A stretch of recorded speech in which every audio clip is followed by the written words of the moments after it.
Good morning, everybody, or good afternoon, or good evening, depending on when you're watching. My name is Scott Walters, and this is the Walters Wanderings Travel Podcast. This is episode 1.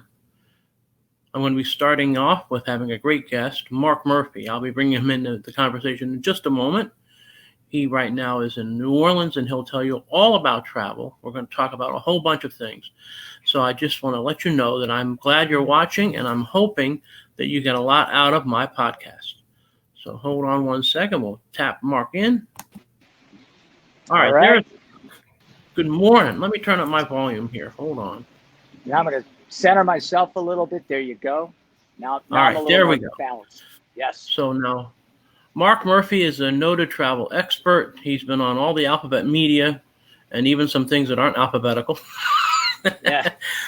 And right now, or some that where they can't spell, so it's appropriate because they get so many things wrong, but that's okay. That's right. It's their duty to do that to us. Now, Mark, you are someone who has traveled a lot, more than me. You've seen a lot of things, but I want to ask a real simple question to start, and that is, if you were going to tell someone how to safely travel right now during these times, what would you tell them? I would tell them just take normal precautions. I would say if you're younger and you have no comorbidities and you're healthy otherwise, then I would travel and not worry about it and just follow whatever the protocol is of the supplier, airline, et cetera, that you're traveling with. I think what's gotten so crazy is understanding that if you're under the age of 25, for instance, so this is all college kids, grade school, all the way up, the mortality rate for the common flu is far greater than it is for COVID. But there's this fear that's out there, and it's driven by, I think at this point, globally, politics and people that are in power. And it's not some conspiracy theory or anything else, because literally just yesterday, I saw a note from the CDC in response to one of the broadcasts that was on the night before, talking about their mask study from July. The mask study basically said, you can go look it up. It came out sometime in September. They covered it, and it really got reported in October, which is ironic because, anything CDC or COVID related, it's like, if it's bad news, you get it, you get leaks. But if it's good news, meaning 85% of people that got COVID projected out statistically in the month of July were wearing masks. So then the CDC, Robert Redfield said, I don't know, about 6-8 weeks ago, if everybody just wore a mask, this thing would be over in 2 months. And he said, by wearing a mask, you protect yourself from getting COVID. Well, then the CDC's official statement yesterday was masks, aren't meant to protect the wearer. So it's like, if you're a traveler and you're trying to figure stuff out, and these are supposedly the experts that everyone's supposed to be listening to, and they keep doing 180s or telling you one thing, and then, 2 months later, we have new information. Well, FYI, masks are not a new invention. Masks has been around for decades. We know the efficacy of masks. There have been studies on masks. So the idea that it's somehow new and unique, the COVID-19 is new, but the science behind masks isn't. And again, it's been politicized. Case in point, when you see a broadcaster standing, doing a live news shot on a street corner, and they're wearing a mask, that is the most idiotic thing I think I have ever seen, and it's virtue signaling. So I got off on a little tangent there, Scott. But here's the deal. If you're traveling and what your limitations are, like for me, I'm a cancer survivor. So I will look at that. I talk to my doctors. Even my doctors told me they're wearing the mask and they're making me wear the mask, not because either one of us need it, because they're required. Now I can't, if you're a doctor, many of you are muzzled in the space. Ask yourself again, if you're a doctor and you can't speak out without fear of being fined, losing your job, et cetera. We know some doctors have lost their jobs for speaking out. This is censorship of the highest level. No, I understand all of that. It's a very complicated situation. Now, Last month, I went to Cancun. And Right. I took my flight. I did all of the requisite protocols, so it was not an issue. You just Mm-hmm. go ahead and you do it because you're not going to try and be a rebel, and you're not going to get thrown off planes, and you're not going to get thrown out of Right. resorts and all of that. You can't risk that. So I went ahead and I did it, and it was a 4-hour flight on Delta. They had the middle seats taken out, so one flight I was Mm-hmm. on the aisle, one flight I was at the window. It was perfectly legit, no issues. Yeah, the mask was on, but if you have a strategically placed bag of snacks, you can get around some of that protocol. And Mm-hmm. the resorts in Mexico, their protocols were in place.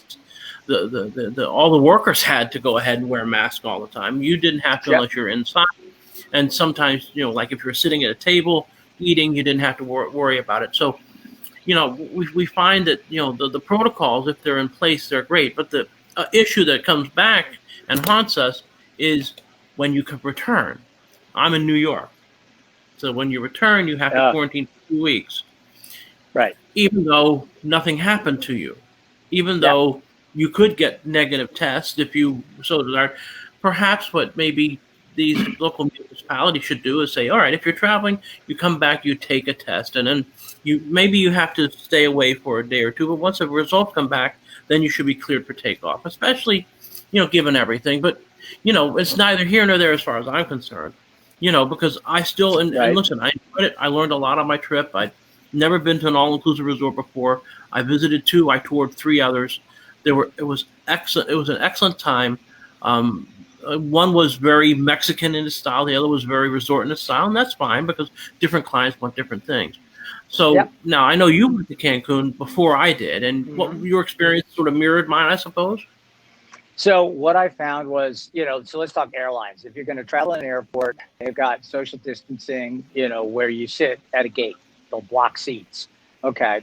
They want you to wear masks. They require you to wear masks. And again, if you want to fly, there have been some idiots. I had an idiot on my outbound flight out of Denver who put masks on to board the plane because they wouldn't let them on the plane, obviously. As soon as I got on the plane, we pushed back from the gate. They took their masks off, a couple. Well, they delayed us an hour because they then, refused to put their mask back on. Well, flying's a choice. If you want to fly and the airline insists on you doing certain things, jumping up and down, wearing a hula hoop, and you say, I don't want to wear a hula hoop to come on board, then they reserve the right to say, sorry, you can't come on. That's number one. The irony of like social distancing, it's 6 feet, right? So if you were really going to apply that on a plane, that would mean you'd have to skip at least 2 rows, right? Not middle seats. I mean, think about the Right, logic. just it's a distance thing. Sure, it's a math problem.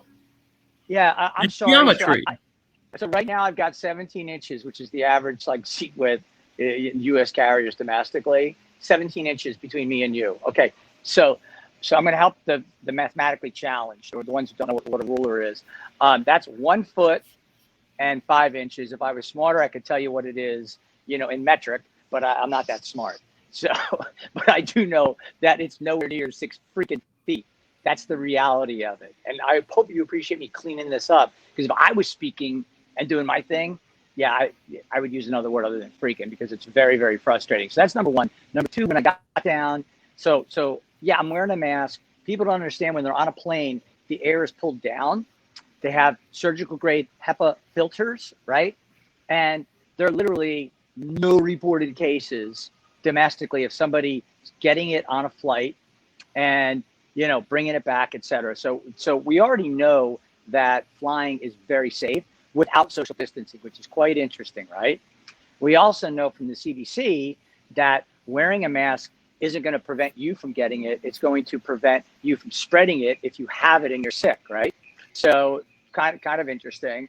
And then when you get down to the resorts, what's amazing to me is the destinations like Cancun that rely so much for their economy on travel and tourism, they have to go way overboard. And when I say overboard, meaning when you come into the airport, it's all contactless. You are getting your luggage, you're going through customs and immigration. As soon as before you even get to immigration, they're scanning you because you have thermometers that can scan people as they're walking by. By the way, they've been doing this for well over a decade in Asia due to the original SARS back in 2002. So they scan you as you come in. And if you show a temperature reading, they pull you to the side. So if you're infected, you're not coming in with a fever, even if it's just a baseline fever from anything else, not just COVID. They're not going to let you in the country. Then when you go through, you get your bag, you go through customs, you walk outside. I always recommend a private transfer, especially today. So then you get in a vehicle that's been completely disinfected. You're the first person in it since it's been disinfected. Then you get to the resort. Instead of greeting you with a wet towel, like a nice cool towel, they greet you with hand sanitizer. They ask you if they can take your bag and disinfect it. They actually disinfect your bag. You have contactless. Yeah, contactless check-in. Let's say it's a large resort and they're putting it on a golf cart. If a passenger comes up to where the bell area is and gets off, they wipe that cart down and spray that cart and disinfect that cart. Then they take you to your room where, I don't have an example, but if this was my remote control would be what? In a vacuum sealed bag in many cases. It's already been disinfected and it's now in a vacuum sealed bag. Same with all my amenities in the bathroom. And instead of having to call down and say, oh, I forgot my razor, I forgot toothpaste, the toothbrush, they put it all in this freaking bag. So you've got more amenities. I mean, you could basically take care of your family for a couple of weeks with all the amenities that are already there, sitting there, because they don't want you as a traveler to have to call up and have somebody bring something individually. And they will also ask you if you want somebody to enter the room. In other words, do you want housekeeping to come in every day? Or do you want to call them on demand? And the only way somebody's going to enter your room after you've entered this pristine room that you could eat off the floor, the only way they come back in is when you invite them in and ask them. And that's when they're masked, they're wearing gloves, they're over the top. Now, I just gave you a very extensive outline of what it's like when you go to Cancun. Let me ask you, have you been to Whole Foods? I was just at Whole Foods a couple of days ago. I come in, if I choose to wipe the cart down, great. If I, disinfect myself, great. No one's there doing those things. But everywhere you go in these resorts, they're making sure that you're completely safe. And I said to people that you're safe for traveling to Cancun than you are going out in your local area to shop for your basic necessities. Period. End of story. You take that to the bank. It's a true thing, because where I live, I'm in one of those places that have the red zones in New York State. So we actually have neighborhoods not far where they're in the red zone. They're not supposed to leave, but of course they do. And they do visit these big box retail stores, names like Costco, Best Buy, whatever. And they're in there, even though they're not supposed to be. And, are they adhering to all the, new social mores? No, of course not. No. Now let's get to travel next year, because obviously this year a lot of people are going to punt, and understandably so, because it's still, we're still evolving. But what do you see as the travel trends for next year? Because a lot of people do need to plan ahead, because if they don't plan ahead, the way prices are going to be, it's going to be real tough for them.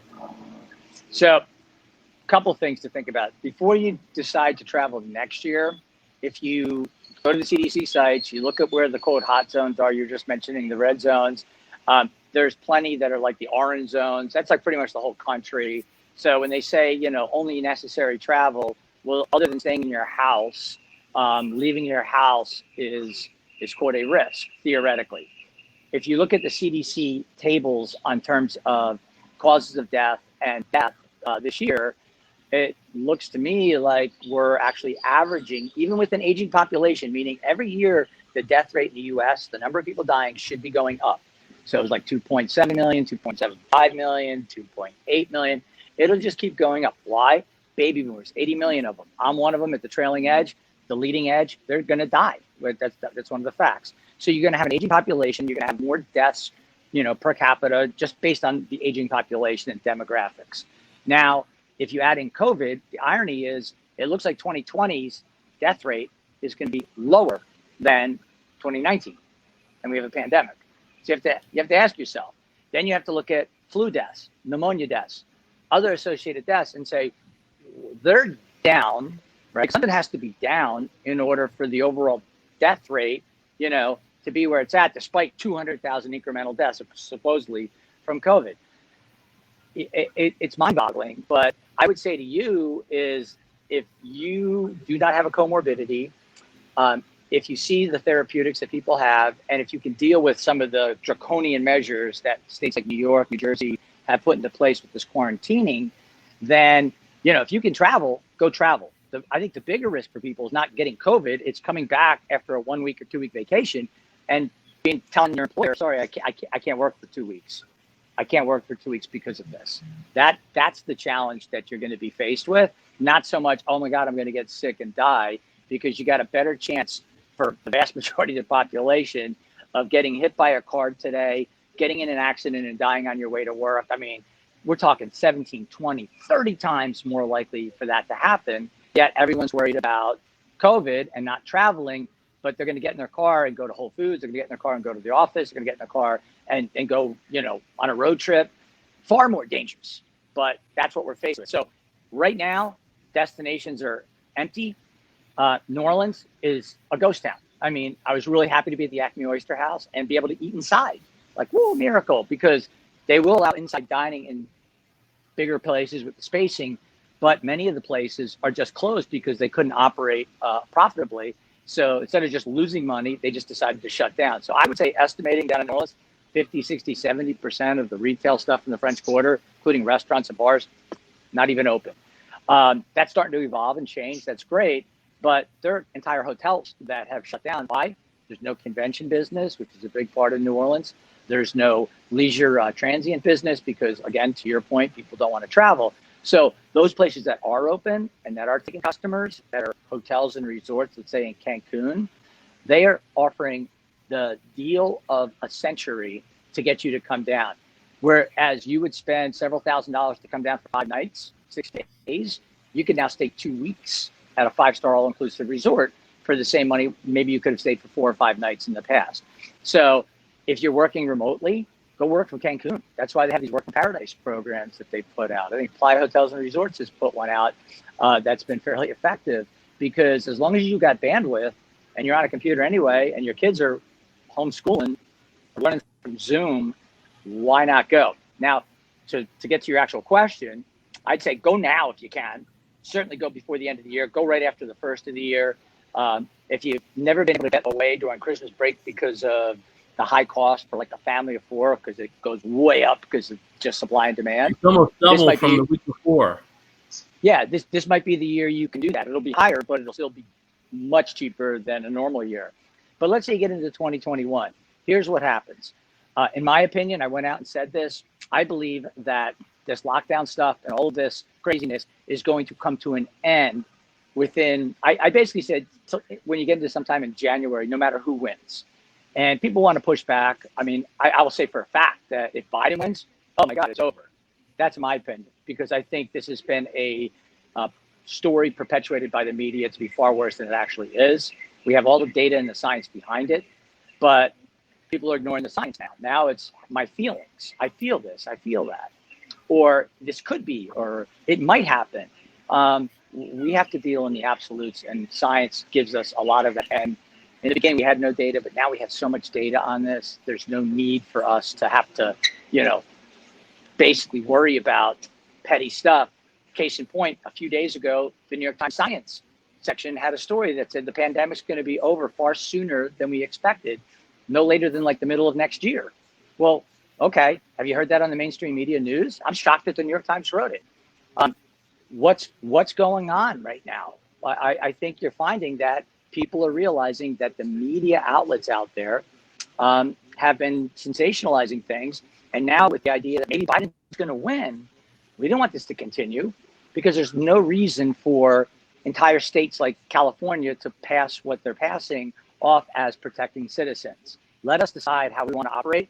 But if you get into next year and they start bringing on capacity, you're going to still have a lag because the airlift isn't there.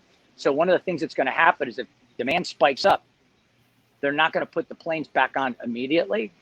They're going to gradually bring them out. That means the cost per seat is going to go through the roof. So instead of getting these dirt cheap flights that you're seeing right now, you're going to see much more expensive flights. So to me, I think you're going to see higher prices next year. I think you're going to see more demand. I think you're going to see a relaxing of the alarmists, if you would, because we're either going to have 4 more years of Trump or we're going to have a new president. And either way, the goal of, okay, well, are they going to do COVID for 4 years? He can't be reelected if it's Trump. And if it's Biden, we know that the people out there, for instance, Facebook, if you share something on Facebook from the CDC, their third-party fact checker may say, "Oh, that's false or that's partially fake." Well, and this just happened yesterday. This is the CDC, but they don't like who sharing it, and they don't like the fact that it contradicts the narrative that's been going on. So, to me, you've got all this craziness at play. And why am I so dialed in? I'm very much dialed in because I'm always dialed into the overall trends. But I sold my company, thank God, last year. And so I've been traveling the country now for almost 6 months in an RV. And I put on over 9,000 miles, and I visited numerous states. I started in Fort Lauderdale. The furthest I got was the coast of Oregon, and a lot of stuff in between. I'm perfectly fine. I've had no issues. I followed basic protocols. I didn't live, as a hermit somewhere. And I can tell you that state by state, there are so many different, rules and regulations that, your brain's going to explode. But it's a changeable feast, and every day it's a changeable feast, and every day there's like something new. Even Right. with in New York, I see it all the time because I will watch and see, some of the stuff, and it's like, oh, now we have 3 states added, 2 states taken away. We have 3 countries added, 1 country taken away. It's like it's mind numbing, and that's what makes travel planning so tough. Because I actually had a client in the middle of a trip somewhere. And then all of a sudden they were told, New York State says, oh, if you're coming back from where they work out the ad, you're going to have to quarantine for 2 weeks. It's like, come on. Yeah. It's so idiotic. And you have 2 idiots. You have the top idiot is Cuomo. I think the bigger idiot's de Blasio. But again, that's New York State. And the media was hailing Andrew Cuomo as some kind of like, oh, he's clairvoyant. He's managing this thing so well. Has anybody looked at the death counts? They're double of what's going on in Florida. What's happening in Florida where I live right now, and I can't wait. Guess what? Tomorrow, I'm heading to Florida in 3 hours and 15 minutes. I'll hit the Panhandle, and I'm not leaving. I'm going to be there all the way through next spring and early summer. Why? Because I like my personal freedom. Now, no one's asking Cuomo why he stuck sick patients in nursing homes. He's saying, oh, that was the federal government. People need to take a civics class. Take a civics class and understand what federalism is. The federal government can't mandate national masks, okay? They can't. Every individual state has their own sovereignty. And in fact, states' rights many times trump federal in many cases for the individual constituents there, because the state should know better how to deal with a regional issue versus a federal bureaucracy in Washington, D.C. That's why we set it up the way we set it up. The founding fathers. Yeah, responsive government at the local levels, sure. Correct. So what you have these despots who are ignoring science. So first and foremost, what did WHO initially come out and tell us to do? Nothing. They said, don't worry about it. There's nothing going on. Everything's safe. It's contained. It's no big deal. They lied to us, WHO. Fauci, in January and February, was telling Americans nothing to worry about. Even in early March. And April, yeah. And in March, on March 13th, de Blasio and Cuomo were telling people to go out to dinner in New York City, take in a movie, etc. March 13th. Yeah. Right. Those same people were telling us that Trump was a xenophobe and a racist for, quote, shutting down travel from China and from Europe as the second step. He was a racist. He was a xenophobe. The media jumped on it. The Democratic politicians jumped on it. By the way, I'm a registered independent, so you know what? I call it straight, and I piss people off because when they're ideologues, that's how they live. But here's the deal. What's going on now? They've been talking about Trump being a dictator, but who's the dictator? If you're telling me I got to stay in my zip code in New York City, there's this thing called the subway. I can hop the 7 line in a one stop from Queensby in Manhattan, in Midtown. And to your point, people are not going to just be like, oh, okay, you're going to shut everything down here. I'm supposed to just shelter in place. Well, think of that logic. 66% of the people in May in New York City, when they looked at the study, and Cuomo in a press conference said, I'm really surprised. 66% of the people that got COVID were sheltering in place, and they were sheltering. They never left. And so that's really surprising to us. But here we are. How many months later? This is May. Now what's that, 5 months later, coming up on November? We're going to be going into November, and they're doing lockdowns by zip code. Now, unless they're going to start putting up fencing around those areas, similar to what they did with certain people during World War II in our country with the Japanese internment camps, Nazi Germany, what do they do? Start building up like one day the Berlin Wall goes up? What is it going to be, the New York City zip code wall? It makes no sense. So that is just, again, I think, trying to disrupt things until this election is over, which means that after the election, things are going to get relaxed. Then we're going to have more normalcy going into next year. And then when you get into next year, if you want to travel, I think the cruise lines, how can you put a bunch of people on trains and on planes sitting next to each other with 17 inches apart, but you can't go on a cruise ship? Does that make any sense? Absolutely not. So these are all the and Europe things has that are already happening. proven that they've been able to take care of most all the cruise issues that people have. Between Correct. having the excursions be cruise line sponsored, which is great, but you could still add extra independent contractors that are safe and or what whatever the checklist is, they can check off the checklist. And you have that, and you have the fact that they're not at full capacity. The cruise lines are really suffering, and I think I don't understand why the CDC is still dragging their feet on that.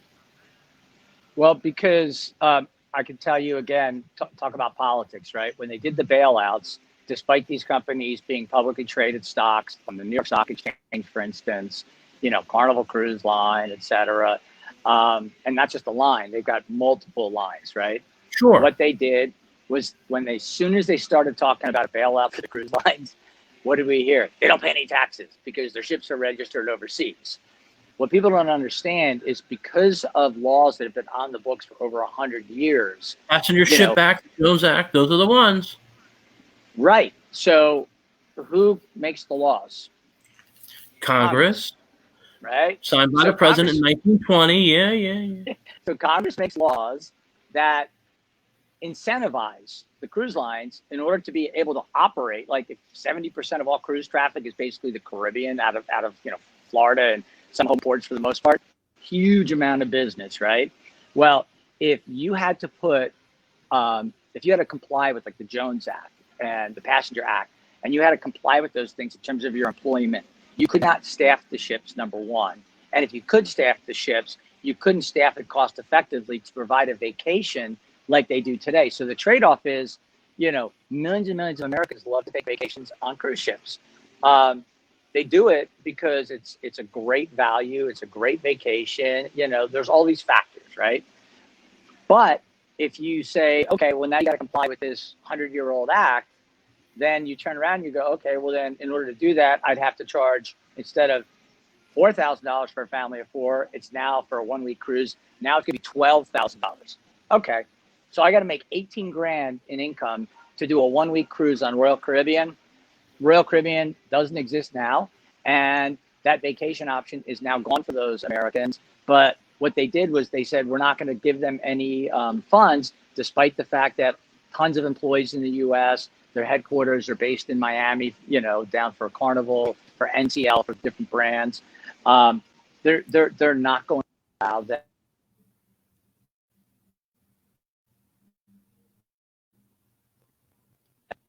I think we lost your audio for a second. Oh, there sorry, you are. Buddy. Yeah, we lost you. No, yes, that's right. The cruise lines are in a tough spot, and most of it is from antiquated legislation that has to be fixed. Mm-hmm. There's no question about that. You definitely need to do that.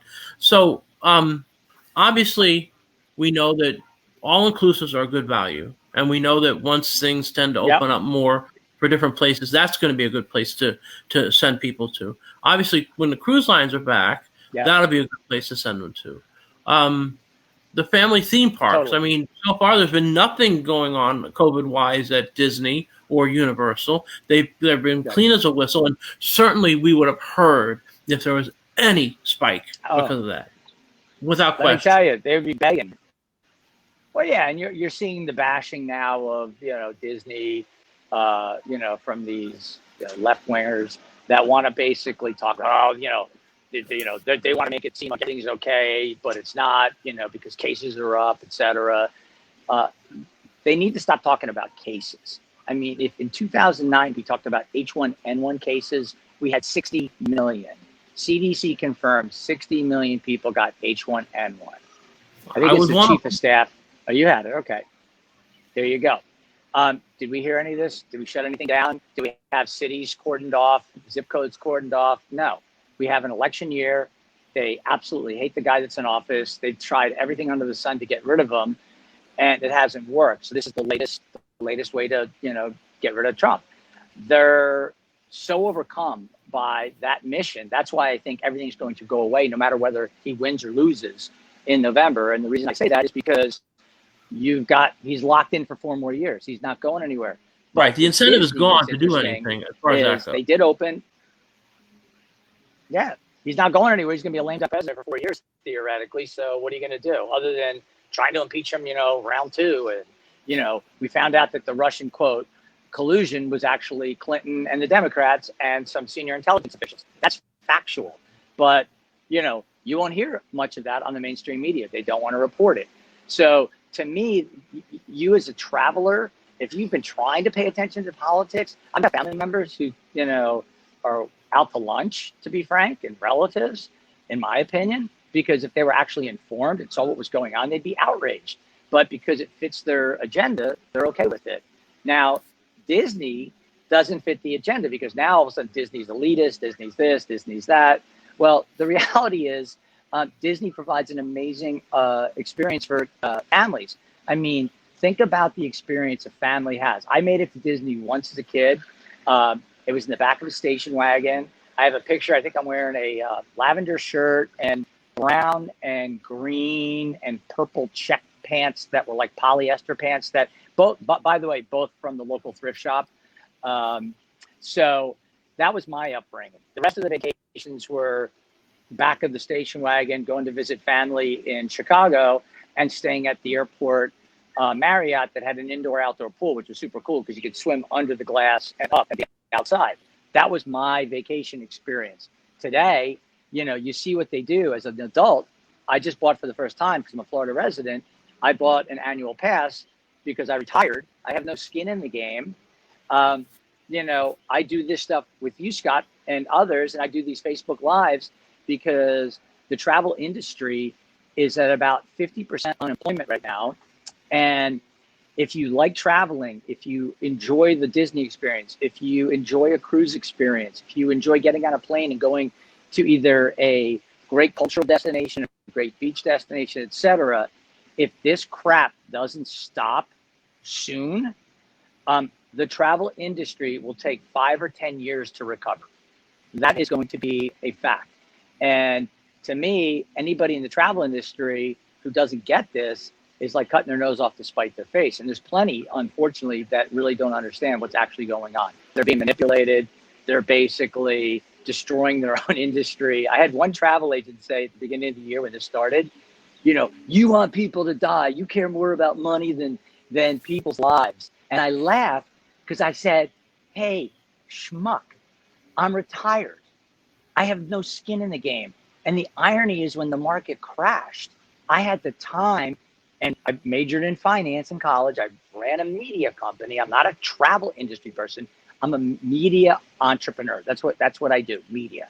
So I look at it and I say, okay, well, is there any reason for Home Depot stock to be down 40% or other stocks down 30% or 50% or even more, 80%?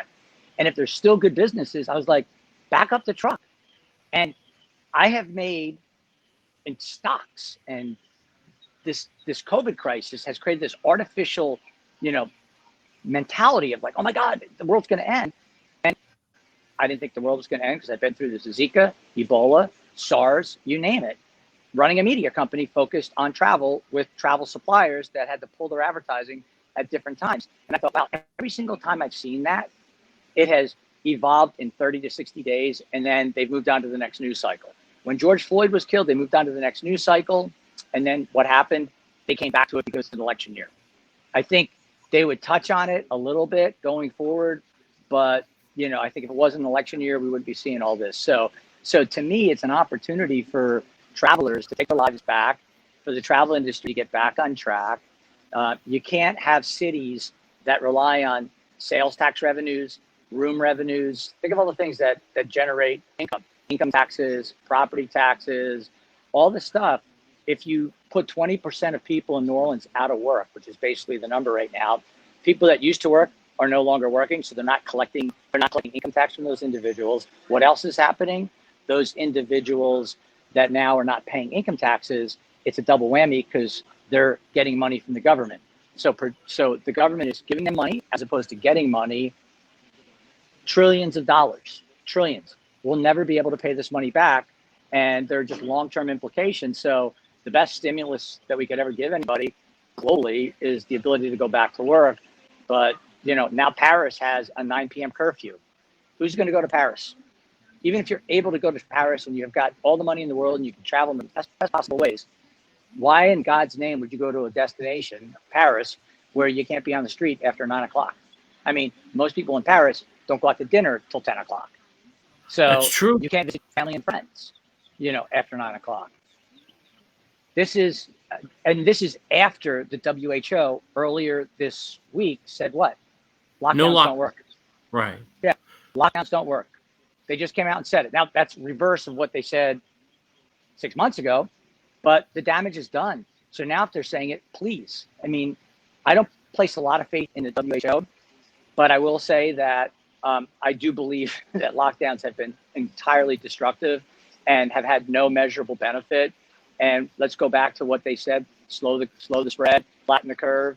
That was going to be 2 weeks. It became 4 weeks, and then the federal government opened up. It's a matter of keeping people at risk at home. It's a matter if you're scared, you stay home. Right. It's a matter if if you're at risk yourself, you stay home. These aren't really hard tenets to follow through with. And nowadays, with all these delivery services and everything else, if you so choose to do that, then you so choose to do that. It's not going to be any fur off my teeth. It's just that simple. Well, listen, I think we've just about covered everything. Yeah. Sure. You did mention the RV thing, and there's been a big spike in interest among my clients about using an RV to travel around. And you said there's basically no real issue with you between going to RV parks or wherever else you're going to stay for overnights. And you basically had fun time because I've seen some of your posts. You went to all kinds of great places, from sea to shining sea. You were able to duck out of the fires in Oregon. I saw that. That was just amazing stuff. But I think that if people plan prudently and do the right things, and if you're in a state like New York or New Jersey where they have more restrictions, to go ahead and find things in that state. There's so much to do in New York.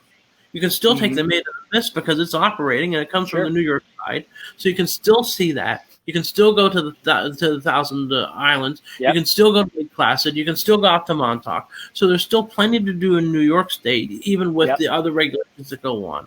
And again, other states, I know as a travel agent, I can work with people. If someone's in California, we can get them to somewhere in California. It's going to work for them. It's the same thing. So I think in closing, there's a lot still to work on. Hopefully things will, sort themselves out. I'm obviously here to help all the travel people wanting to travel. You're here to offer, wisdom and advice and opinions that are unfiltered, but fortunately we're kept clean. Not easy for me. Not easy for me. I know. Frank, I've seen. I have evidence. But I really appreciate you being the first guest on the Walters Wanderings Travel Podcast. So I appreciate it a whole lot. We'll have this posted on all the usual suspect places soon enough. I know we were live on my Facebook page at Go Away Often Travel, and I look forward to meeting you in person someday when I make it back down to Florida. I'm going to be there at the Easter break for Disney World, so maybe we'll hook up and say hi and have a beer. And I really appreciate you being on with me. And Scott, I'll finish with this. Some people might not like the bare facts. I'm not here to appease the Republicans because, I was fed up with them. I was a Democrat originally. I became a Republican. And then in 2014, I registered as an independent when I moved to Florida because I'm so fed up with these political parties. They can't get their shit together. I'm sorry, there I go. But they can't get it together. So if you don't like what I'm saying, I'm speaking facts. This is not coming from one side or the other.